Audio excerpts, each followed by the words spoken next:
En fait, je suis aveugle depuis l'âge de 3 mois parce que c'est une maladie congénitale, héréditaire congénitale. Mais j'ai vu un petit peu jusqu'à l'âge de 8 ans, voilà. Vous en avez des souvenirs? Après 50 ans, je pense que oui, mais j'ai aucune preuve. Enfin, je pense que je me souviens des couleurs, mais quand vous me dites rouge, oui, le rouge me dit quelque chose. Maintenant, est-ce que si je retrouvais la vue sur le champ, est-ce que je reconnaîtrais le rouge? Je ne sais pas.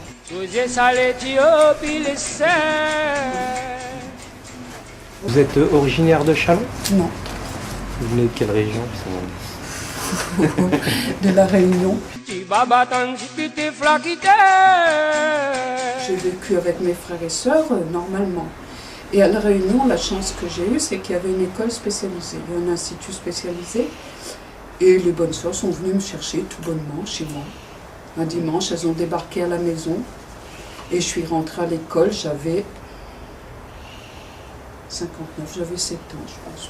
Parfois, on a des choses qui nous tombent dessus et elle a eu ce principe du dépassement de soi.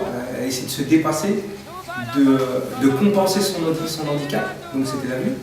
Et dès tout petite, elle a développé d'autres sens, comme le toucher, l'ouïe. Et c'est ce qui lui a permis d'équilibrer un peu ce manque de la vue. Puis elle s'en sort très bien, on l'a bien vu. Je pense qu'un enfant handicapé est obligé. Quand on est dans un milieu spécialisé, on vit normalement parce qu'on est tous pareils.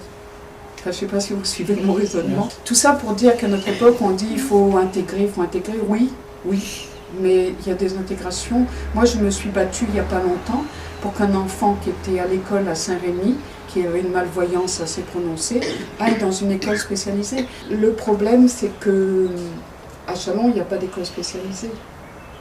Et puis, on ne peut pas faire des écoles spécialisées dans toutes les villes, dans tous les villages. Ce que je voudrais, pour moi, qui est plus important, ce serait de faire de la sensibilisation, c'est-à-dire aller dans les écoles et parler du problème du handicap.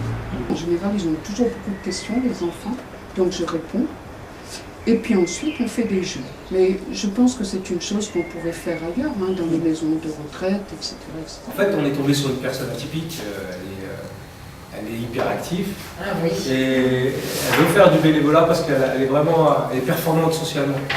Elle a besoin d'aller vers les autres, c'est aussi ce qui la motive. C'est vraiment d'être au contact des autres. D'un côté, il me faut voir du monde, et d'un autre côté, j'ai besoin aussi d'avoir la paix de temps en temps. Les tricots, je fais vraiment pour m'amuser. C'est des petits poupons que j'achète et puis je m'amuse à habiller. Il manque plus qu'à lui mettre des yeux. Oui, ça aussi, c'est un problème. Parce que là, l'éléphant, j'ai essayé de lui faire des yeux, mais ils sont un peu ratés. Ah ouais, d'accord. Ça, mais bon, j'essaye quand même. C'est une botte, pas mal déjà. C'est une botte. Oui, il a l'air coquin. Oui. L'année dernière, au marché des connaissances, j'avais un petit... C'était la première fois tout ça. Et j'avais mis, si vous faites un jeu, vous gagnez une souris. Ah ouais, d'accord. Oh, ben, y a des gamins qui sont venus au moins 5 ou 6 fois. Moi, je suis le parrain de 5 enfants, je viendrai vous en acheter. Astien au jus de la technologie, et elle sert de la technologie pour simplifier sa vie. À ce niveau-là, elle a la page. J'ai pris aussi du matériel pour vous montrer.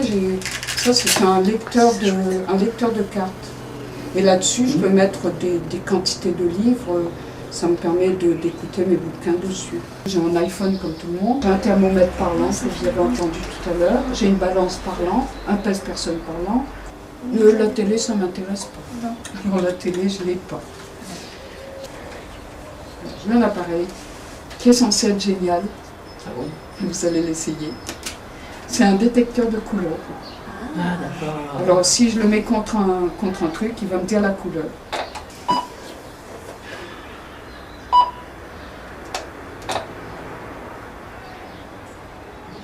Bon, c'est à chaque fois qu'on veut faire une démonstration.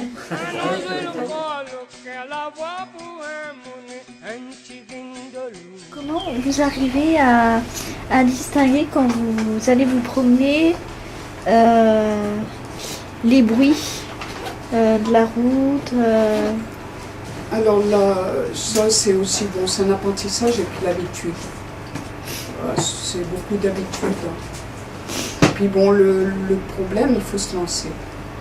Genre quand je suis arrivée à Châlons il y a 10 ans, 11 ans. Et je pense que si j'étais pas sortie la première fois, maintenant je ne ferais rien. Et après, la première fois que je suis sortie de chez moi, en quelque sorte j'ai fait le tour de mon immeuble. Enfin, j'habitais pas encore ici. Et après, mon fils m'a aidée. Et puis voilà, petit à petit, j'ajoute les pièces à mon puzzle. Et partant de là, du coup, je vais à la maison de quartier, au café partage, pour rencontrer des gens. C'est déjà un début. Vous avez un petit avantage sur nous, c'est que tous les jours vous découvrez. Il suffit de vous éloigner pour découvrir d'autres sensations, d'autres odeurs. Ouais, on peut voir les choses comme ça.